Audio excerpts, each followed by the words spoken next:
16 yoshli hindistonlik qiz birdaniga mashhur bo'lib ketdi. Uning tasodifiy videosi ijtimoiy tarmoqlarda millionlab ko'rishlar soniga ega. Uni birinchi marta ko'chada taqinchoq sotayotganda videoga olishadi. Odamlar uni Mona Lisa deb chaqirishni boshlashadi. Lekin qizga bu yoqmaydi, chunki u ishlayotganda juda ko'pchilik uni rasmga oladi. Birga rasmga tushishni so'raydi. Qizga esa mashhurlik kerak emas, u shunchaki 450 milliondan ortiq kishi qatnashayotgan festivalda taqinchoqlarni sotishni istagan edi. Ha, aytgancha, Hindistonda bo'lib o'tgan 450 milliondan ortiq odam bitta joyga yig'ilgan festival haqidagi videoim esingizdami?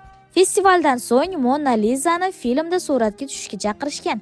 Tasodifiy video orqali munchoq sotadigan oddiy qiz Bollivud yulduziga aylanadi. Hayotda hammasi bir deganda o'zgarib ketishi ba'zida quvontiradi, ba'zida esa qo'rqitadi. Shunday emasmi?